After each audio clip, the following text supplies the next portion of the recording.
আজ আমরা এমন একটা মুভি নিয়ে কথা বলতে চলেছি যেটা শুনলে আপনি ভাবতে বাধ্য হবেন বাস্তবে এমন হলে কেমন হতো আমাদের জীবন, যার IBM রেটিং 8/10 এবং সায়েন্স ফিকশন জনারের। তাহলে চলো শুরু করা যাক। এরই মধ্যে ম্যাক্স এখন নিজের ভুল বুঝতে পেরেছে। সে বুঝে গেছে যে ইয়ান কোম্পানি মানুষের জীবনের জন্য কতটা বিপজ্জনক এবং এটি কিভাবে মানুষের সুন্দর সুসংগঠিত জীবনকে নষ্ট করে দেয়। তাই সে সরাসরি ইয়ান কোম্পানিতে যায় এবং সাথে সাথে সেখান থেকে তার চাকরি ছেড়ে দেয়। এখন থেকে সেও ইয়ান কোম্পানির বিরুদ্ধে হয়ে যায়। এভাবে অনেক দিন কেটে যায়। তারপর হঠাৎ একদিন ম্যাক্স উদাস হয়ে পার্কে বসেছিল। তখনই তার কাছে একটি ছোট মেয়ে আসে। সে তাকে কিছু ড্রাগস অফার করে এবং বলে, তোমাকে দেখে মনে হচ্ছে তুমি খুব হতাশ, এই ড্রাগস নাও, এতে তুমি কিছুটা রিল্যাক্স হবে। পরের দিন সকালে যখন ম্যাক্স আবার সেই একই পার্কে যায়, তখন সে দেখে যে সেই একই মেয়েটি অন্যদেরও ড্রাগস বিক্রি করছে, এমনকি সে ধূমপানও করছিল। এটা দেখে ম্যাক্সের সন্দেহ হয়। সে ভাবে, এত ছোট বাচ্চা তো এমন কাজ কখনোই করতে পারে না, তাহলে নিশ্চিতভাবেই এই মেয়েটি নিজের বয়স কম করিয়ে নিয়েছে। কিন্তু তাকে দেখে তো মনে হয় সে খুব গরিব পরিবারের, তাহলে সে বয়স কেনার জন্য এত টাকা কোথায় পেল? তদন্ত করার জন্য ম্যাক্স সেই মেয়েটির পিছু নেয়। সেই মেয়েটির নাম ছিল এমিলি। ম্যাক্স এমিলির কাছে গিয়ে বলে, আমি একেবারে 100% নিশ্চিত যে তুমি নিজের বয়স কম করিয়েছ, না হলে এত কম বয়সে তুমি ড্রাগস বিক্রি করতে পারো না। কিন্তু ইয়ান কোম্পানি থেকে বয়স কেনার জন্য তো কোটি কোটি টাকা লাগে। আমার মনে হয় না তোমার কাছে এত টাকা আছে। তুমি আমাকে বলো তুমি এটা কিভাবে করলে? এমিলি তখন ম্যাক্সকে বলে, এটা খুব গোপন কথা এবং বয়সের এই ব্যবসা শুধু ইয়ান কোম্পানিতেই হয় না, বরং অবৈধভাবে ব্ল্যাক মার্কেটেও বিক্রি হয়, যেখানে ইয়ান কোম্পানির তুলনায় অনেক সস্তায় বয়স কেনা যায় এবং এই কাজটি ডেভিড নামের একজন ডাক্তার করে। এটা শুনে ম্যাক্স খুব খুশি হয়ে যায়, কারণ যদি এমন হয় তাহলে সে অ্যালিনাকে আবার আগের মতো করতে পারবে। এরপর ম্যাক্স এমিলির কাছ থেকে ডাক্তার ডেভিডের যোগাযোগ নম্বর নেয় এবং সরাসরি সেই জায়গায় পৌঁছে যায়। কিন্তু এজ ট্রান্সফারের জন্য তাকে সেখানে একটি নকল পাসপোর্টের প্রয়োজন ছিল এবং এই পুরো প্রক্রিয়াটি ব্ল্যাক মার্কেটে হয়। তাই ম্যাক্স সাথে সাথে অবৈধভাবে অ্যালিনার একটি নকল পাসপোর্ট বানিয়ে ফেলে, কারণ এই কাগজপত্রগুলি প্রথমে সরকারিভাবে তৈরি করতে হয়, তারপরই এজ ট্রান্সফার সম্ভব হয়। কিন্তু ব্ল্যাক মার্কেটে এজ ট্রান্সফার করানোর জন্য ম্যাক্সকে প্রায় 50 লাখ টাকার প্রয়োজন ছিল। তখনই ম্যাক্সের মনে পড়ে যে সে অ্যাডমম কোম্পানি থেকে প্রায় 3 লাখ টাকা পেয়েছিল। ম্যাক্স সাথে সাথে অ্যাডমম কোম্পানিতে গিয়ে তার বকেয়া টাকা নিতে যায়, কিন্তু সেখানে গিয়ে ম্যাক্স জানতে পারে যে তার স্ত্রী অ্যালিনার বয়স অন্য কেউ নয়, বরং কোম্পানির সিইও সোফি নিয়েছে, কারণ এমিলি ডিএনএ সোফির সাথে ম্যাচ করেছিল। তাই সে ইচ্ছাকৃতভাবে অ্যালিনার সাথে এমন করেছে। এটা জানার পর ম্যাক্স সোফির ওপর খুব রেগে যায় এবং সে সোফির ওপর প্রতিশোধ নেওয়ার জন্য মরিয়া হয়ে ওঠে। এখন সে আর চায় না যে সোফি অন্য কারো জীবন নষ্ট করুক। সে চায় যে এই কোম্পানি বন্ধ হয়ে যাক এবং সে যে কোনো উপায়ে সোফির ওপর প্রতিশোধ নিতে চায়। তাই সে বেশ কিছুদিন ধরে সোফির পিছু নেয়। তারপর সে নিজের জন্য একটি বন্দুক জোগাড় করে এবং সবকিছু পরিকল্পনা করে নেয়।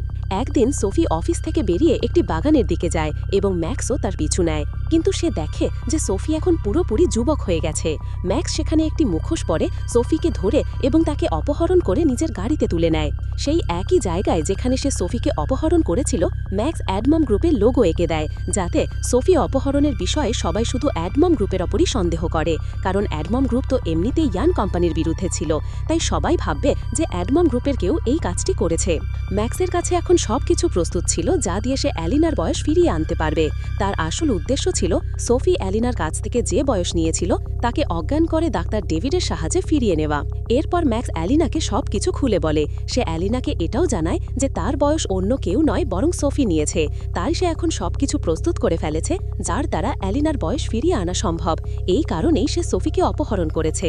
কিন্তু অ্যালিনা এতে খুব রেগে যায় এবং বলে, এটা অন্যায়, আমার কাছে টাকা ছিল না, তাই আমাকে নিজের বয়স দিতে হয়েছিল। তখন ম্যাক্স অ্যালিনাকে বোঝায় এবং বলে, সোফি আমাকে প্রথমে সাহায্য করতে চেয়েছিল এবং আমি তাকে তার টাকা শোধ করে দিতে চেয়েছিলাম, কিন্তু যেই সে দেখল যে তোমার ডিএনএ তার সাথে ম্যাচ করছে, তার লোভ জেগে উঠল, তাই সে ষড়যন্ত্র করে তোমার বয়স নিয়ে নিল। আমি তার কোম্পানির জন্য অনেক কিছু করেছি, কিন্তু সে আমার জীবন নষ্ট করার চেষ্টা করেছে। তাই আমি যা করছি সেটাই করো, আমরা কোনো অন্যায় করছি না। অন্যদিকে যেখানে সোফিকে অপহরণ করা হয়েছিল সেখানে তার কোম্পানির অনেক গার্ড পৌঁছায়। তারা সেখানে অ্যাডমম গ্রুপের প্রতীক দেখতে পায়, কিন্তু যেহেতু তারা সোফিকে খুঁজে পাচ্ছিল না, তাই তারা সেই বাগানের সিসিটিভি ফুটেজ পরীক্ষা করে। সিসিটিভি ফুটেজে তারা দেখে যে সেই দিন বাগানের বাইরে ম্যাক্সের গাড়ি ছিল, তাই নিশ্চিতভাবেই ম্যাক্স এই কাজে জড়িত। তখন সোফির দেহরক্ষীরাও ম্যাক্সকে খুঁজতে বেরিয়ে পড়ে, কিন্তু তারা ম্যাক্সকে কোথাও পায় না। তারপর তারা ম্যাক্সের গাড়ির জিপিএস ট্র্যাক করে। জিপিএসে দেখানো লোকেশন অনুযায়ী তারা সেই জায়গায় পৌঁছায় যেখানে ম্যাক্স সোফিকে বন্দি করে রেখেছিল। কিন্তু ম্যাক্স আগেই জেনে গিয়েছিল যে সোফির গার্ডরা তাকে খুঁজছে। তাই সে এবং অ্যালিনা তাদের গাড়ি নিয়ে সেখান থেকে পালিয়ে যায়। তাই গার্ডরা সেখানে পৌঁছেও অনেক খোঁজাখুঁজির পর কাউকে পায় না। তখন তারা সাথে সাথেই তাদের অফিসে চলে যায় এবং সেখানে ম্যাক্স ও অ্যালিনার ফেস ডিটেকশন করছিল। তারা পুরো শহরের সিসিটিভি ফুটেজ সংগ্রহ করে অ্যালিনার ছবির সাথে ফেস ডিটেকশন করে। অল্প সময়ের মধ্যেই তারা অ্যালিনাকে একটি জাহাজে দেখতে পায়, যা তাদের সফটওয়্যারে ফেস ডিটেকশনে দেখা যায়। আসলে অ্যালিনা এবং ম্যাক্স এখন একটি জাহাজে ছিল। তারা সোফিকে নিয়ে লিথুয়া নামের একটি শহরের দিকে যাচ্ছিল, যেখানে তাদের সহজে কেউ ধরতে পারবে না। এবং ম্যাক্স আগেই এই বিষয়ে ডাক্তার ডেভিডের সাথে কথা বলেছিল, তাই ডাক্তার ডেভিডও সেই শহরে উপস্থিত ছিল। তারপর তারা সেই জাহাজ থেকে প্রায় একদিনের সফর শেষ করে, কারণ লিথুয়া শহর তাদের শহর থেকে অনেক দূরে ছিল।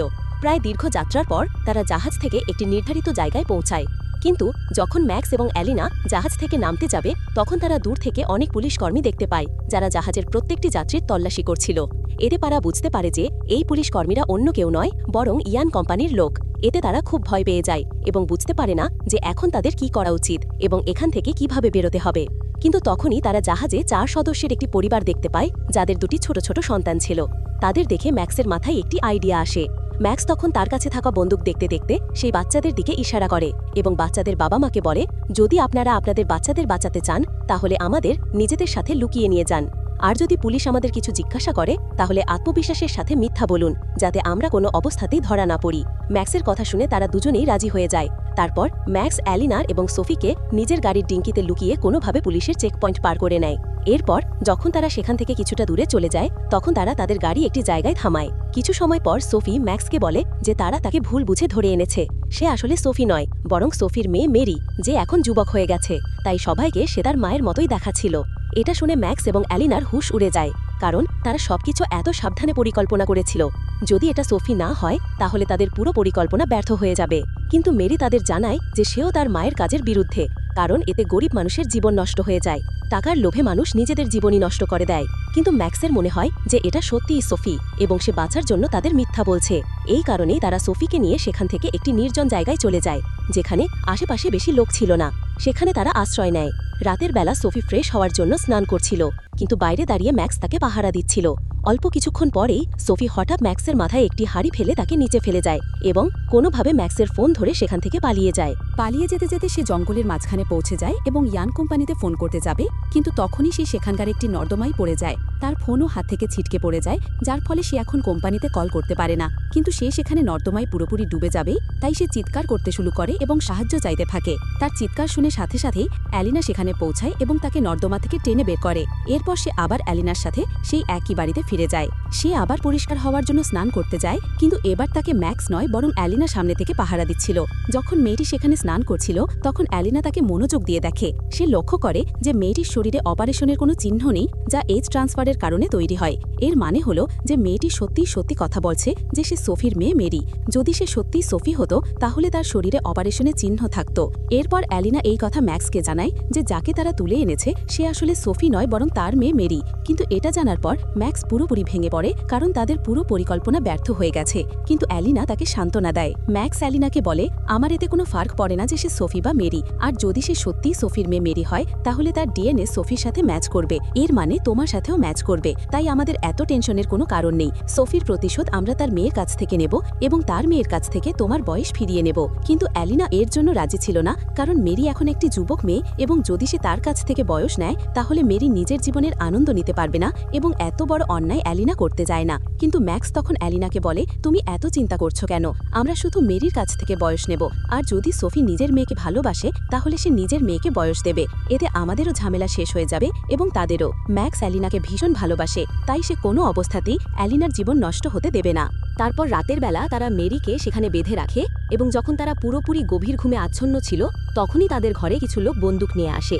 ম্যাক্স এবং অ্যালিনা ভীষণ ভয় পেয়ে যায়, কারণ তাদের মনে হয় যে এই লোকেরা হয়তো সোফির লোক। কিন্তু অল্প কিছুক্ষণ পরেই তারা বুঝতে পারে যে না, এই লোকেরা সোফির নয়, বরং অ্যাডমম গ্রুপের সদস্য, যারা ইয়ান কোম্পানির বিরুদ্ধে ছিল। তো তাদের অ্যাডমম গ্রুপের লিডার ছিল লিথিত। লিথিত ম্যাক্সকে বলে যে তাদের খবর মিলেছে যে ম্যাক্স এখন ইয়ান কোম্পানির বিরুদ্ধে, তাই তারা তাকে খুঁজতে খুঁজতে এখানে এসেছে। কারণ ম্যাক্স ইয়ান কোম্পানিতে কাজ করেছে, তাই হয়তো সে কোম্পানির অনেক গোপন রহস্য সম্পর্কে জানে, যা তাদের মিশনের জন্য কাজে আসতে পারে। তারপর লিথিত ম্যাক্সকে জানায় যে কিছুদিন আগে তাদের বাড়িতে যে ভয়ঙ্কর আগুন লেগেছিল, সেটা অন্য কেউ নয়, বরং সোফি লাগিয়েছিল। কারণ সোফি জানত যে অ্যালিনা নিজের বয়স বন্ধক রেখে বাড়ি নিয়েছিল। যদি সোফি সবকিছু জ্বালিয়ে দেয় তাহলে অ্যালিনা পুরোপুরি ঋণের জালে জড়িয়ে পড়বে এবং তাকে বাধ্য হয়ে নিজের বয়স দিতে হবে। আর সোফি আগে থেকেই জানত যে অ্যালিনাই একমাত্র ব্যক্তি যার ডিএনএ তার সাথে ম্যাচ করবে। এই উদ্দেশ্যেই সোফি অ্যালিনার বাড়িতে আগুন লাগিয়েছিল। তারপর লিথিত অ্যালিনাকে একটি সুযোগ দেয় এবং বলে যে যদি সে চায় তাহলে মেরিকে মেরে সোফির ওপর প্রতিশোধ নিতে পারে, কিন্তু অ্যালিনা এমনটা কখনোই করবে না। এদিকে গত রাতে মেরির হাত থেকে যে মোবাইলটি নর্দমায় পড়ে গিয়েছিল সেই মোবাইল থেকে ইয়ান কোম্পানিতে কল চলে গিয়েছিল, যার ফলে তারা সেই নম্বরের লোকেশন ট্র্যাক করে এবং সবাই মিলে সেই একই জায়গায় পৌঁছে যায়।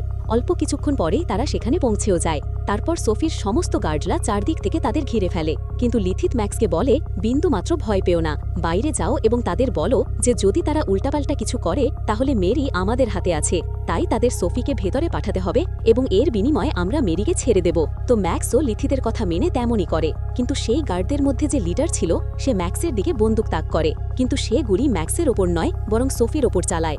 আসলে সেও অ্যাডমম গ্রুপের লোক ছিল এবং সে একজন গুপ্তচর সেজে এত সময় ধরে ইয়ান কোম্পানিতে কাজ করছিল। কিন্তু গার্ডের এই কাজের ফলে সেখানে উভয় পক্ষের মধ্যে লড়াই শুরু হয়ে যায় এবং এই সুযোগের সদ্ব্যবহার করে ম্যাক্স ভেতরে ঢুকে সেখান থেকে পালিয়ে যায়। এদিকে অ্যাডমম গ্রুপ এবং ইয়ান কোম্পানির মধ্যে তীব্র গোলাগুলি চলছিল। এর ফলে একসময় অ্যাডমম গ্রুপের লিডার লিথিত মারা যায় এবং ইয়ান কোম্পানি ধীরে ধীরে অ্যাডমম গ্রুপের সমস্ত সদস্যকে হত্যা করছিল। এর মধ্যে সোফিও গুলিবিদ্ধ হয়েছিল।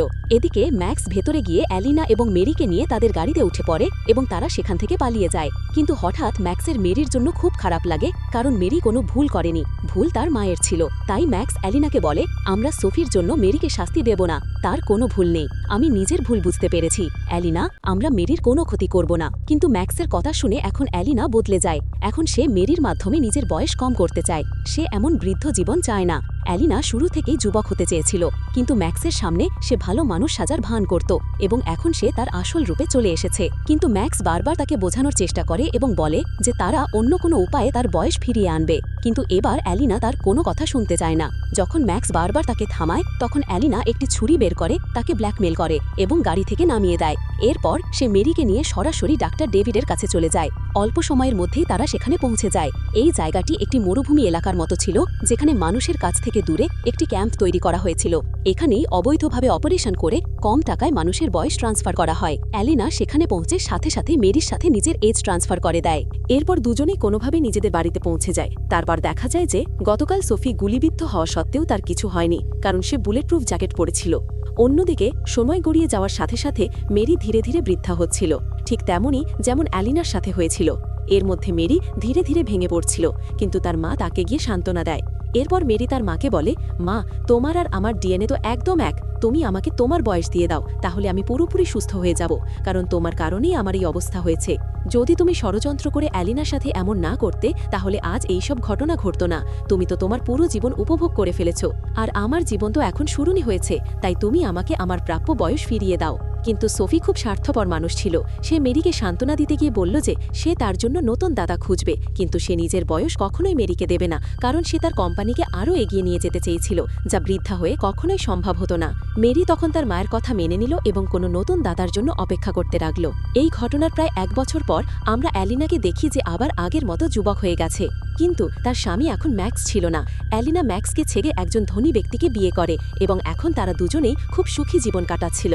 অন্যদিকে ম্যাক্স এখন নিজের মতো বাঁচতে শিখে গিয়েছিল, কিন্তু সে এখনও অ্যাডমম গ্রুপের সাথে যুক্ত ছিল এবং সে এখন অ্যাডমম গ্রুপের লিডার হয়ে গিয়েছিল। তারা এখন একটি নতুন মিশন শুরু করেছিল, যার উদ্দেশ্য ছিল যে যারা বয়স কিনবে তাদের হত্যা করা, সাথে সাথে যারা আগে নিজেদের বয়স বিক্রি করেছে তাদেরও খুঁজে খুঁজে শেষ করে দেওয়া, যাতে সর্বত্র ভয় ছড়িয়ে পড়ে। এর ফলে মানুষ ভয়ে কখনোই নিজেদের বয়স বিক্রি না করার সিদ্ধান্ত নেবে এবং বাধ্য হয়ে ইয়ান কোম্পানিও বন্ধ হয়ে যাবে। কিন্তু এই মিশনের পেছনে আরও একটি কথা ছিল, কারণ বয়সের কেনা বেচায় অ্যালিনাও জড়িত ছিল, তাই ম্যাক্স হয়তো প্রতিশোধ নেওয়ার জন্য তাকেও মারতে পারত, কিন্তু এটা নিশ্চিতভাবে বলা যায় না। এরপর ম্যাক্স তার পুরো দলের সাথে নতুন মিশনের জন্য বেরিয়ে পড়ে।